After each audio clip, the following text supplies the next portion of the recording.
کوکم نورانی صاحب انہوں نے جو کچھ بیان کیا آیت تطہیر پڑھ کے، میرا چیلنج ہے کہ آیت تطہیر کے یہ معنی اہل سنت کی کسی ایک کتاب میں دکھا دیں۔ آج تک یہ سارا معنی روافض بیان کر کے آئے تھے۔ کتنی؟ 4 بیٹیاں 3 بیٹے، ان 7 میں سب سے افضل خاتون جنت سیدہ پاک حضرت فاطمہ زہرا، سب کہیں رضی اللہ تعالی عنہا و سلام اللہ تعالی علیہا، وہ سب سے افضل۔ اچھا آیا تطہیر میں شامل ہیں یا نہیں؟ آیا تطہیر ہے نا کہ اللہ تعالیٰ نے نبی کے گھر والوں کو ہر قسم کی ناپاکی اور آلودگی سے پاک رکھا، جیسا کہ حق ہے پاک رکھنے کا۔ وہ اگر آیا تطہیر میں شامل ہے تو ان کی طرف یہ کہنا کہ وہ غلطی ہو گئی، پھر یہ لفظ گوارا، اس سے رجوع کرنا ہوگا۔ کبھی موقع ملے تو تحقیق کر کے پڑھیں کہ آپ نے اہل سنت کا مذہب بیان کیا ہے یا پھر روافض کا مذہب بیان کیا ہے، مجھے سننے والے بھی فیصلہ کریں۔ تو جس وقت عرفان شاہ صاحب کہہ رہے تھے کہ حضرت عائشہ صدیقہ رضی اللہ تعالیٰ عنہا اس خطا پر روتی تھیں اور تکرار کے ساتھ انہوں نے خطا کو بیان کیا، وہاں بھی مطلق خطا ہے، وہاں بھی تکرار ہے، تو حضرت کو وہاں کیوں نہ 3 دن نیند نہ آئی؟ وہ باتیں سن کر کیوں ان کو ہوش نہیں آتا؟ یہ کون سا تماشا ہے کہ ایک امام جلالی بولے تو ان کی نیندیں حرام ہو جاتی ہیں، یہ ایکٹنگ کر کے بیان کرتے ہیں کہ ہمیں نیند نہیں آئی، اور ازواج مطہرات کے حق میں جو مرضی بول دیا جائے۔ ان کے عقیدے کے مطابق اگر وہ گستاخی ہے تو اس کو بھی کہیں گستاخ، اس کا بھی پیچھا کریں، لیکن اس کو تو سہارا دیتے ہیں، اس کے سہولت کار بنتے ہیں۔ اور اس خطا پر حضرت عائشہ صدیقہ روتی تھی، اور اس خطا پر حضرت عائشہ صدیقہ روتی تھی، اور اس خطا پر حضرت عائشہ صدیقہ روتی تھی۔ جیسے حضرت آدم علیہ السلام نے اپنی خطا کی جب معافی طلب کی، اپنی خطا کی جب معافی طلب کی، اپنی خطا کی جب معافی طلب کی، آج وہ لوگ صحابہ کرام کو بھی للکارتے نظر آ رہے ہیں کہ جو ترتیب صحابہ افضلیت کی رکھتے تھے بڑی ہی بے باکی کے ساتھ حضرت عبداللہ بن عمر رضی اللہ تعالیٰ عنہ کو ویسے للکار رہے تھے کہ جیسے ان سے چھوٹے لیول کے بندے ہوں۔ تو یہ رافضیت اس حد تک سرایت کر رہی ہے کہ ان کو ذرہ پرواہ نہیں کہ ہم پوری اسلام کی عمارت پر حملے کر رہے ہیں۔ میں یہ پوچھتا ہوں کہ بھائی صحابہ کرام تو 1 لاکھ ہیں اور اس نہیں پوچھتے، اور خود بتاتے پھر رہے ہیں، پوچھتے نہیں لوگ، خود بتا رہے ہیں، کلنا ہم کہتے تھے، ہم یہ ترتیب رکھتے تھے۔ اور بھئی آپ سے پوچھا کس نے؟ اور امام تاج الدین سبکی کی عبارت پڑھیں، یہاں یہ مغالطہ دینے کی کوشش نہ کریں کہ جناب آپ نے مطلق خطا بولا ہے اور مطلق تو پھر شان نہیں ہے۔ امام تاج الدین سبکی کی ساری کتاب کا میں نے حوالہ دیا، مکمل صفحہ میں نے پیش کر دیا ہے، کہیں خطا کے اندر اجتہاد کی قید دکھا دیں۔ جس نے بھی بیان کیا ہے مطلق ہی بیان کیا ہے، اور مطلق بیان کر کے وہ اجتہاد مراد لیتے رہے ہیں، چونکہ بات پھر وہی آئے گی کل متکلم یتکلم باصطلاحہ، کہ ہر متکلم اپنی اصطلاح کے مطابق کلام کرتا ہے۔ جب امام تاج الدین سبکی کلام کر رہے ہیں تو ہم تو مانیں گے کہ وہ اجتہاد والا معنی مراد لے رہے ہیں۔ اسی طرح جب انہوں نے مطلق بولا ہے تو ادھر بھی مطلق ہی بولا گیا ہے۔ جب وہ بیعت بھی نہیں ہے تو امام جلالی کے قول کیسے بیعت بھی ہوگا؟ اپنے احوال پر غور کریں۔ بسم اللہ الرحمن الرحیم، صلی اللہ علی حبیبہ محمد وآلہ وسلم۔ ناظرین کرام، عقیدہ اہل سنت مسئلہ فدق کے اندر آج روز روشن کی طرح واضح ہے۔ اہل سنت کے جوان، بچے، بوڑھے سب اس حقیقت کو سمجھ چکے ہیں کہ مسئلہ فدق کے اندر اہل سنت کا نظریہ اور عقیدہ معصومیت کے لحاظ سے اہل سنت کا نظریہ کیا ہے۔ معصومیت صرف انبیاء کا خاصہ ہے، کسی بھی غیر نبی کو چاہے صحابہ ہوں یا اہل بیت ہوں معصوم ماننا اہل سنت کا عقیدہ نہیں ہے۔ ایک عرصہ سے ہم نے ان سب حضرات کا بھرپور تعاقب کیا کہ جو روافض والی معصومیت کو اہل سنت پر تھوپنا چاہتے تھے، آج وہ سب لوگ ناکام و نامراد ہو گئے، اور ان لوگوں نے اگلا حملہ شروع کر دیا۔ پہلے تو روافض کے نظریہ معصومیت کو مسلط کرنے کی کوشش کی، اس کے بعد پھر رافضیت کا اگلا نظریہ جو تفضیل شیخین کے حوالے سے تھا، اس پر انہوں نے واردات شروع کر کر دی، اور آج اہل سنت کے عوام دیکھ رہے ہیں کہ کس طرح وہ افضلیت کے مسئلے میں عام مشائخ، عام مسلمان، ایک محدث اور اولیاء تو ایک طرف، آج وہ لوگ صحابہ کرام کو بھی للکارتے نظر آ رہے ہیں کہ جو ترتیب صحابہ افضلیت کی رکھتے تھے بڑی ہی بے باکی کے ساتھ حضرت عبداللہ بن عمر رضی اللہ تعالیٰ عنہ کو ویسے للکار رہے تھے کہ جیسے ان سے چھوٹے لیول کے بندے ہوں. تو یہ رافضیت اس حد تک سرایت کر رہی ہے کہ ان کو ذرہ پرواہ نہیں کہ ہم پوری اسلام کی عمارت پر حملے کر رہے ہیں. میں یہ پوچھتا ہوں کہ بھائی صحابہ کرام تو 1 لاکھ ہیں اور اس نہیں پوچھتے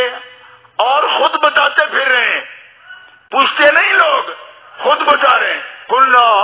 ہم کہتے تھے، ہم یہ ترتیب رکھتے تھے. اور بھئی آپ سے پوچھا کس نے؟ تو ایک طرف یہ تکفیری ٹولہ جن کی اندر کی رافضیت اب عیاں ہو چکی، جو افضلیت کے مسئلے کو مشکوک بنا رہے ہیں، ایک طرف وہ طبقہ ہے، لیکن انہوں نے سہارا لیا سیدہ پاک رضی اللہ تعالیٰ عنہ کی محبت کا، جھانسا وہ دیا اور واردات رافضیت کی کرتے جا رہے ہیں. اب ہمارے سامنے 2 طبقے ہیں، ایک طبقہ وہ کہ جو اپنی واردات کو آگے سے آگے لے جا رہا ہے، اور ایک وہ ہیں جو ان واردات والوں کے سہولت کار بنے ہوئے ہیں. آج بھی ان لوگوں کو ہوش نہیں آ رہی کہ عقیدہ معصومیت سے لے کر عقیدہ افضلیت تک کہاں تک روافض واردات کر رہے ہیں. کبھی ان کو ہوش نہیں آتی. جب بھی ان کو جرم نظر آتا ہے تو امام جلالی کا نظر آتا ہے. ادھر حضرت عبداللہ بن عمر رضی اللہ تعالیٰ عنہ کے قول کی نقلیں اتار اتار کے ان کا مذاق اڑایا گیا، لیکن حضرت یہ جو کوکب نورانی صاحب ہیں، ان کو ذرہ بھی ہوش نہیں آئی کہ مجھے بھی کچھ بولنا چاہیے. حضرت عبداللہ بن عمر رضی اللہ تعالیٰ عنہ کا مذاق اڑایا جا رہا ہے. اور آج جب اہل سنت سمجھ چکے ہیں یہ جو تکفیری ٹولہ ہے یہ خود اہل سنت کے دشمن ہے، آج ان کے تعاقب کی ضرورت ہے، ان کا پیچھا کرنے کی ضرورت ہے. اور یہ طبقہ جو بار بار کہتا ہے یوں ہونا چاہیے، یوں کرنا چاہیے، ان کی بڑی ہی شدید خواہش ہے کہ یہ ڈاکٹر صاحب اور ان کے فیض یافتہ حضرات جو ان کے تعاقب میں لگے ہوئے ہیں، ان کو کسی طرح انہی معاملات میں الجھایا جائے، یہ اسی طرح الجھے رہیں، ہم ان کو متنازع بناتے رہیں اور ان کے لیے راستہ صاف کرتے رہیں. یہ کتنا بڑا جرم ہے. جس طرح ایک دہشت گرد ہوتا ہے اور ایک دہشت گرد کا سہولت کار، جرم دونوں کا برابر ہوتا ہے. آج واردات وہ کر رہے ہیں عقیدہ افضلیت پر، رافضیت کو مکمل طور پر اپنا کر اہل سنت کے درمیان انتشار پیدا کر رہے ہیں، بجائے اس کے کہ یہ ان کا تعاقب کریں. یہ جب بھی بولتے ہیں ہمارے امام کے خلاف بولتے ہیں، ان کی نیندیں اڑتی ہیں تو ایک ہی مسئلے میں اڑتی ہیں، اور پورا ان کا زور یہ ہے کہ ہم امام جلالی کا راستہ روکیں. یہ جو ان کے سامنے پہاڑ بن کے کھڑے ہوئے ہیں، ان افضلیت کے منکرین کے سامنے، تفضیلیوں کے سامنے، یہ ہمیں متنازع بنا بنا کر، ہمیں یہیں الجھا کر ان کے لیے راستے ہموار کر رہے ہیں. کوکب نورانی صاحب انہوں نے جو کچھ بیان کیا آیت تطہیر پڑھ کے، میرا چیلنج ہے کہ آیت تطہیر کے یہ معنی اہل سنت کی کسی ایک کتاب میں دکھا دیں. آج تک یہ سارا معنی روافض بیان کر کے آئے تھے. کتنی؟ 4 بیٹیاں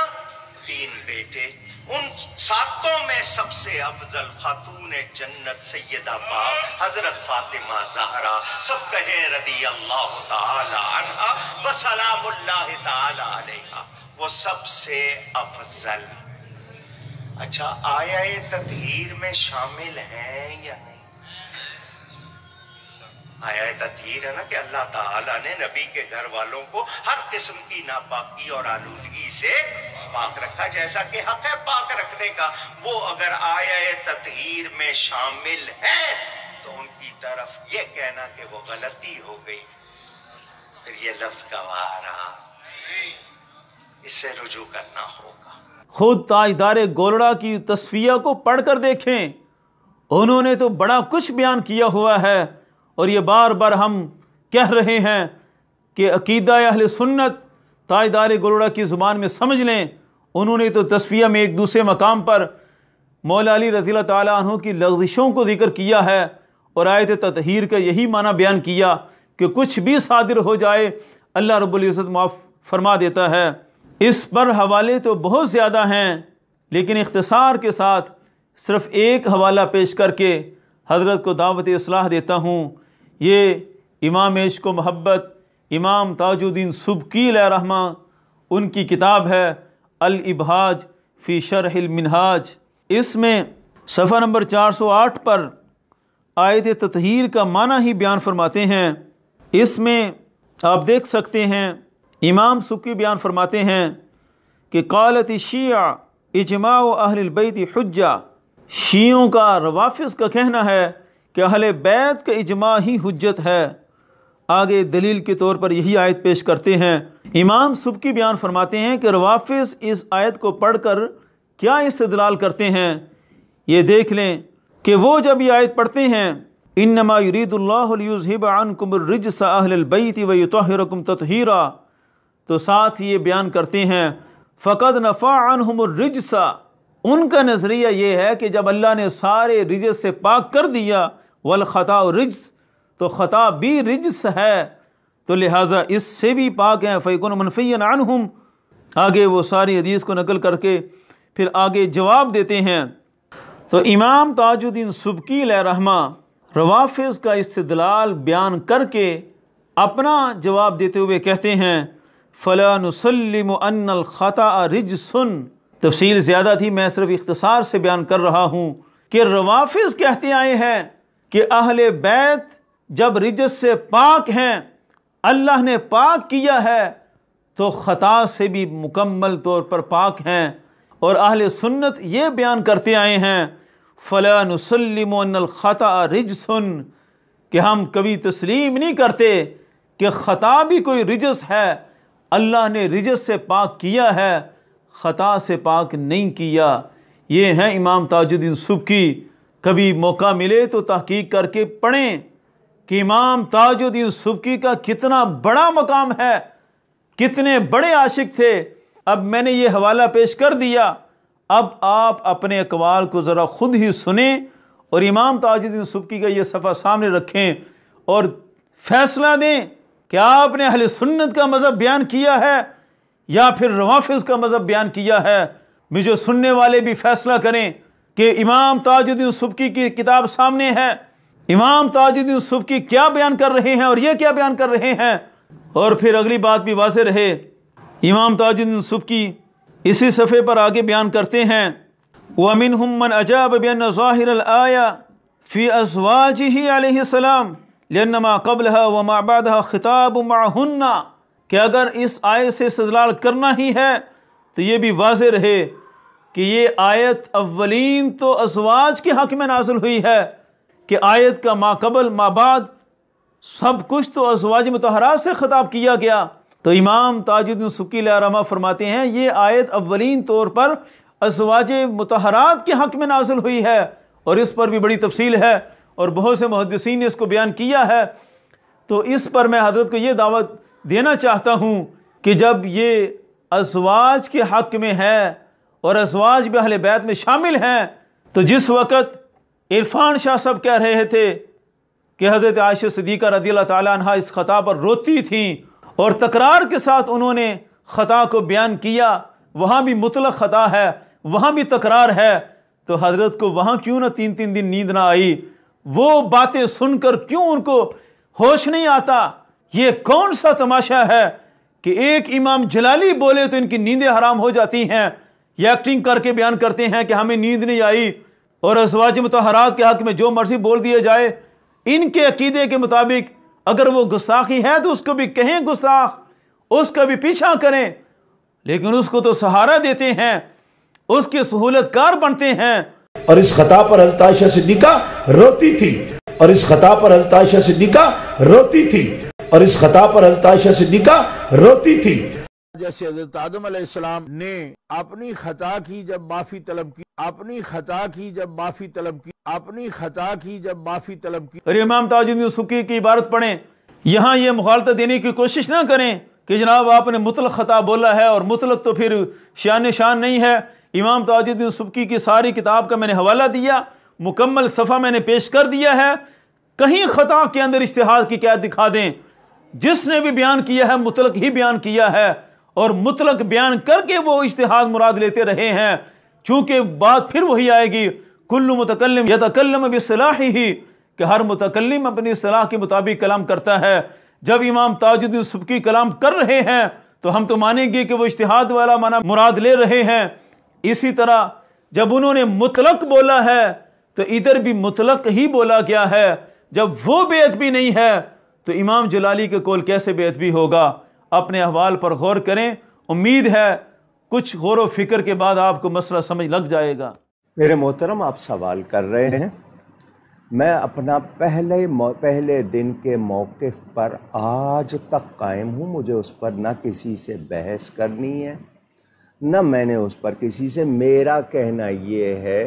کہ جو لفظ ان سے سرزد ہوئے ہیں وہ ان سے رجوع فرما لیں۔ میں مخدومہ کائنات کو معصومہ نہیں کہہ رہا۔ معصوم کا معنی ہی محفوظ ہے، معصوم کا معنی ہی محفوظ ہے، معصوم کا معنی ہی محفوظ ہے، معصوم کا معنی ہی محفوظ۔ میں اہل سنت و جماعت کے مسلمہ عقائد کے خلاف کوئی بات نہیں کر رہا، مگر جو لفظ ڈاکٹر صاحب سے سرزد ہوئے ہیں میں ان کو قبول نہیں کر رہا۔ وہ اگر مانتے ہیں وہ مانتے رہے، میں قبول نہیں کر رہا۔ مجھے اختیار ہے اور میں جس اختیار پہ کہہ رہا ہوں اس پر قائم ہوں۔ میرا کہنا یہ کہ سیدہ تشریف لے گئیں،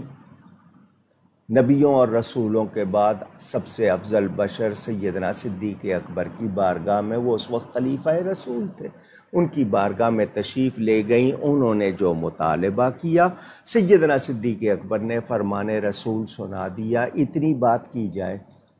اس سے زیادہ بات کرنے کی ضرورت کہ وہ غلطی پر تھیں، ان سے خطا ہو گئی، وہ خطا پر تھیں، لقمہ حرام وغیرہ، ان جملوں کی کیا ضرورت تھی؟ یہ جملے سرزد اگر ہو گئے ہیں تو ان سے رجوع کیا جائے۔ میں نے یہ نہیں کہا۔ اب آپ کہیں گے خطائے اجتہادی اور آپ دوسری میرے لیے ان لفظوں کی کوئی ضرورت نہیں ہے۔ اس بارگاہ میں وہ تشریف لے گئی، ان کا موقف، انہوں نے جو کہا، جو مطالبہ کیا، سیدنا صدیق اکبر نے جواب دے دیا۔ وہ اس کے بعد انہوں نے اس بارے میں کوئی بات نہیں کی، سیدہ پاک نے اس بارے میں کوئی بات نہیں کی۔ اتنی بات کی جائے، مقام سیدہ زہرا رضی اللہ تعالی عنہا، اس کے لحاظ سے ہم ہر وقت اس مذہب پر ہیں، بے خطا بے گناہ سیدہ زہرا رضی اللہ تعالی عنہا، یہاں تک کہ جواب دیتے وقت جو تیسرا مرحلہ ہے، جو لفظ امکان خطا اور اس پر پھر آگے اس کی تشریح کے بولے گئے، آج اس گفتگو میں میں ان لفظوں کی جگہ اور لفظ دے رہا ہوں، یعنی لفظ امکان خطا یا پھر اس کی آگے تشریح، اس کی بھی یہ بھی نہ بولے جائیں اور جواب بھی دیا جائے کہ جس وقت روافظ یہ کہیں گے کہ سیدہ طیبہ طاہرہ رضی اللہ تعالی عنہا معصومہ ہیں، ناجائز کام کا ارتکاب نہیں کر سکتی تھیں، خطا کا امکان ہی نہیں تھا، خطا اجتہادی بھی نہیں کر سکتی تھیں، تو ہم جواب میں لفظ خطا، وہ مخصوص اجتہادی خطا، وہ جو کہ عیب نہیں، وہ جو کہ گناہ نہیں، وہ جو کہ ایک اجر و ثواب ہے، لیکن چونکہ کچھ عوام کو اس میں گمراہ کیا جا رہا ہے، عوام تو کیا خواص کو بھی، تو میں کہتا ہوں جواب دیتے وقت جہاں سیدنا پیر مہر علی شاہ صاحب رحمۃ اللہ علیہ نے امکان خطا لکھا اور پھر اس کی آگے تشریح کی گئی، میں آج کی گفتگو میں یہ اعلان کر رہا ہوں کہ ہم اب جواب میں عوام کے اعتقاد کے تحفظ کے لیے نہ امکان خطا بولیں گے، نہ اس کی تشریح بولیں گے، بلکہ جب وہ کہیں گے روافظ کہ مخدومہ کائنات سیدہ کائنات رضی اللہ تعالی عنہا معصومہ ہیں اور ابو بکر صدیق جو ہے انہوں نے فدق نہ دے کے معاذ اللہ ظلم کیا، تو ہم جواب میں لفظ خطا لائے بغیر کہیں گے کہ سیدہ معصومہ نہیں ہیں اور ابو بکر صدیق ظالم نہیں ہیں، یعنی امکان خطا یا اس کی تشریح کی جگہ یہ جملہ کہ سیدہ طیبہ طاہرہ رضی اللہ تعالی عنہا فاطمۃ الزہرا رضی اللہ تعالی عنہا کروڑ شانوں کی مالک ہیں مگر معصومہ نہیں ہیں، کہ ان کے مطالبہ پر جب نہ دیا گیا فدق تو صدیق اکبر ظالم بن جائے؟ نہیں، سیدہ طیبہ طاہرہ رضی اللہ تعالی عنہا معصومہ نہیں ہیں، اور حضرت ابو بکر صدیق رضی اللہ تعالی عنہ آپ کے پیکر میں ظلم کے کروڑویں حصے کا کروڑواں حصہ بھی نہیں ہے، اور فدق کے معاملہ میں آپ کا فیصلہ وہ قرآنی فیصلہ ہے، ایمانی فیصلہ ہے، جس پر ساری آل نے پہرا دیا ہے، اور سارے اصحاب نے پیرا دیا ہے۔ تو یہ ہے کہ وہ جو لفظ مشروط طریقے سے محمود معنی میں مخصوص وقت کے لیے جواب دیتے وقت بولا گیا، لکھا پیر سیدنا مہر علی شاہ صاحب رحمۃ اللہ علیہ نے، ہم نے اس لفظ کی جگہ اب اور لفظ لکھ کے عوام کو کوئی مغالطہ نہ دے، یہ نعرہ لگا دیا بے خطا بے گناہ سیدہ زہرا رضی اللہ تعالی عنہا۔ اللہ تعالیٰ سب کو سمجھنے کی توفیق عطا فرما۔ میرے والد صاحب قبلہ نے سفینہ نوح میں ان کی کتاب حصہ دوم مسئلہ فدق بیان کیا ہے، اسی طرح لکھا۔ حضرت علامہ کاظمی صاحب دیگر بزرگوں نے لکھا ہے، مگر یہ لفظ جو 3 کہے گئے ہیں یہ کیوں کہے گئے، ان کی کیا ضرورت تھی؟ میں یہی کہہ رہا ہوں کہ وہ آپ سے نکل گئے ہیں، آپ ان لفظوں سے رجوع، میں آپ کے موقف کے یا آپ کی نیت پہ شک نہیں کر رہا، میں نے یہ کہا ہے کہ آپ کی نیت میں یہ نہیں کہہ رہا کہ گستاخی کی تھی، میں یہ بھی نہیں کہہ رہا کہ جو موقف پیش کر رہے ہیں آپ اس موقف، صرف آپ کے ان لفظوں پہ کہہ رہا ہوں، ان لفظوں کی کوئی ضرورت تھی نہیں تھی، آپ سے نکل گئے، آپ رجوع کر لیں، مجھے نہ کسی سے بحث کرنی ہے نہ کچھ، میں واسطہ دے کے کہہ رہا ہوں کہ اس کی وجہ سے مسلمانوں میں اہل سنت میں دھڑے بن رہے ہیں، میں اس چیز کو محسوس کرتے ہوئے التجا کر رہا ہوں کہ رجوع فرما لیں۔ میں یہ نہیں کہہ رہا ہوں کہ آپ کا جو موقف، سیدہ پاک کا موقف، سیدنا صدیق اکبر کا موقف، دونوں کا آ گیا، مجھے جواب دینے کی کوئی ضرورت نہیں، اور اگر اس پر مزید بات تو میں پھر آپ کو کتنی چیزیں سناؤں، مجھے اس کے بعد جو وضاحتوں میں آئی ہیں باتیں ان کے بارے میں کتنی باتیں ہیں، پھر بات بہت بڑھ جاتی ہے، اور میں یہ چاہتا ہوں کہ جو اہل سنت میں اس وقت تفریق ہو رہی ہے کسی طرح ہم اس سے بچ جائیں، اور اس کی آسان صورت صرف اتنا کہہ دیں کہ مجھ سے یہ جو لفظ نکل گئے ہیں میں ان سے رجوع کر رہا ہوں، میں باقی موقف کی آپ کی بات نہیں کر رہا، صرف لفظ جو آپ سے نکل گئے ہیں، اگر اس کے باوجود کوئی سمجھتا ہے میں مجرم ہوں، مجھے جو چاہیں کہہ لیں، سوشل میڈیا پہ مجھے گالیاں دے لیں، آپ میرے بارے میں جو چاہیں کہہ لیں، مگر ان ہستیوں کی خاطر اہل سنت کو ٹکڑے ہونے سے بچا لیں، بڑی مہربانی۔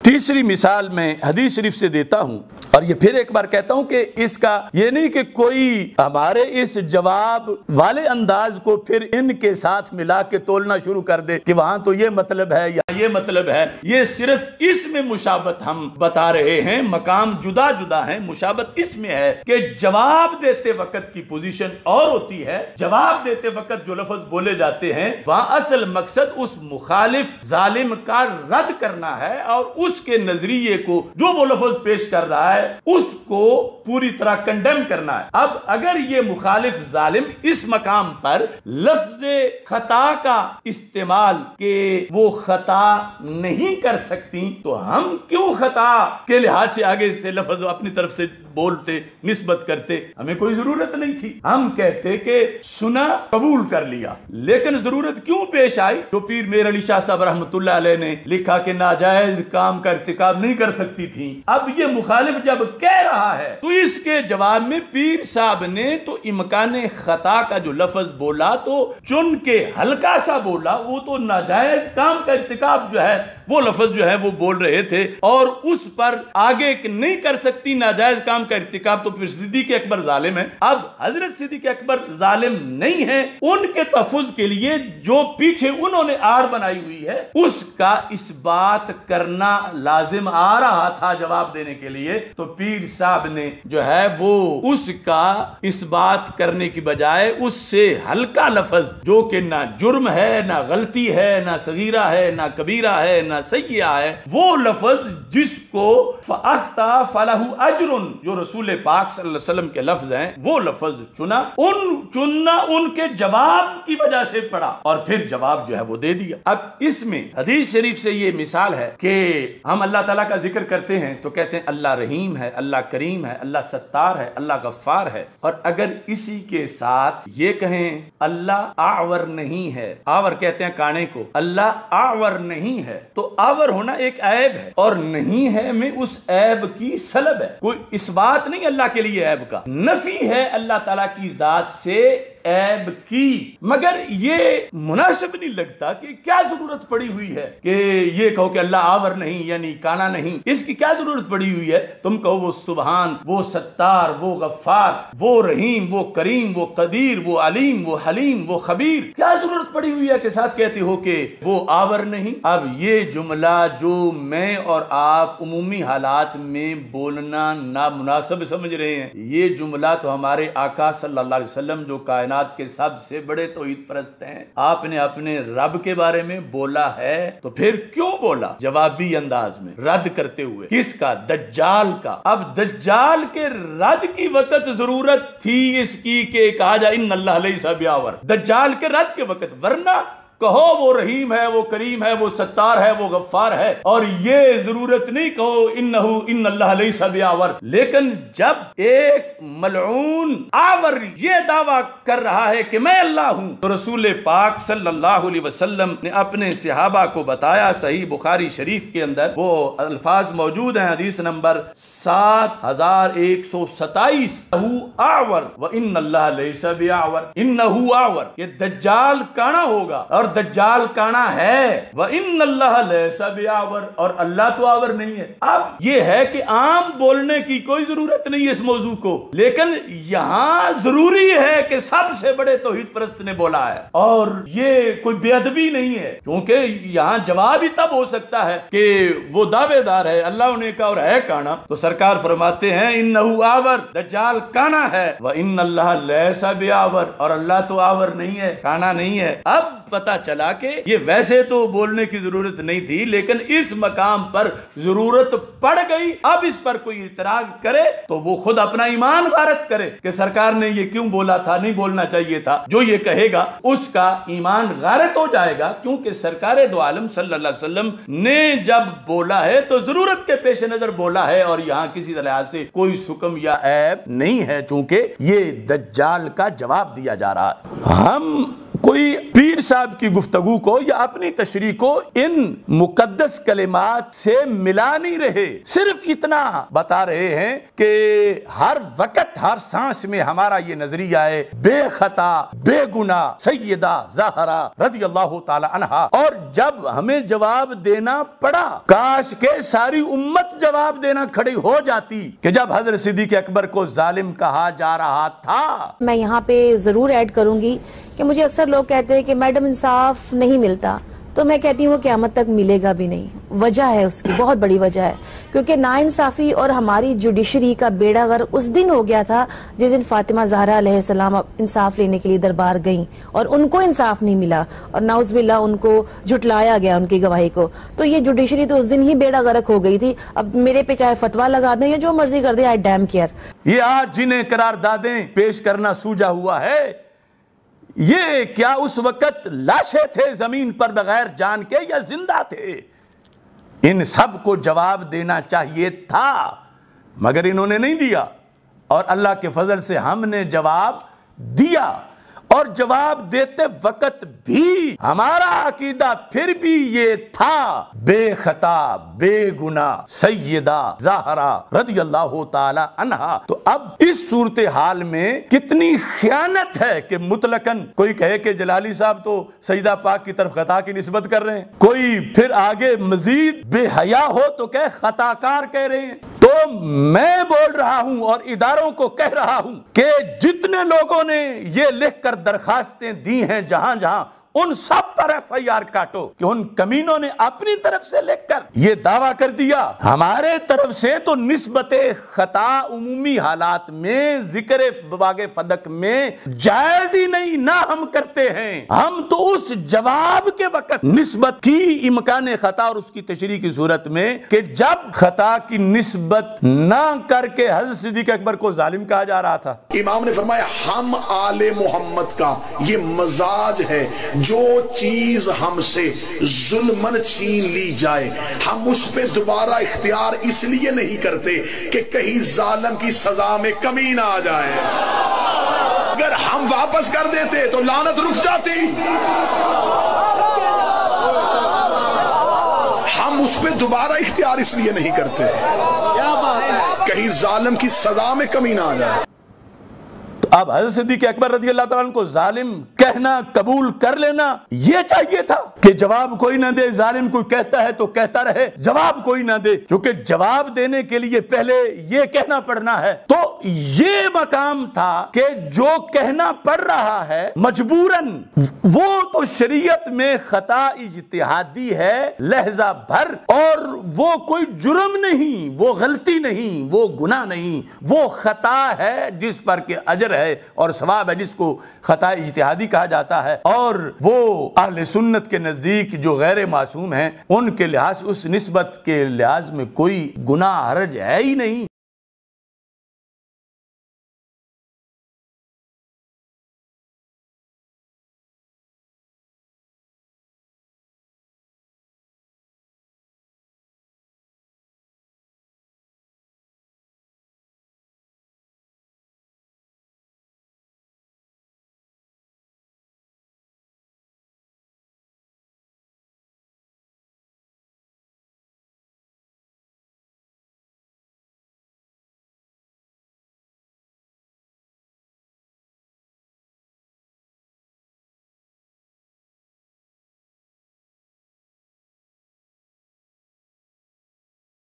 اس ویڈیو کو اپنے دوستوں کے ساتھ ضرور شیئر کیجیے گا، اور اس ویڈیو میں کمنٹ کر کے ہمیں لازمی طور پر بتائیے گا کہ آنے والے وقت میں آپ کس طرح کی ویڈیوز دیکھنا پسند کرتے ہیں۔ اور اگر آپ نے ابھی تک ہمارا چینل سبسکرائب نہیں کیا تو فوراً سبسکرائب کیجیے، ساتھ ہی بیل آئیکن پر کلک کریں تاکہ مزید آنے والی ویڈیو چاہے وقتاً فوقتاً آپ کے لیے اس چینل پر اپلوڈ کرتے ہیں وہ آپ کو وقت پر ملتی رہیں اور آپ ان سے مستفید ہوتے رہیں۔ اگلی ویڈیو تک ہمیں دیجیے اجازت، اپنا خیال رکھیے گا، اللہ حافظ۔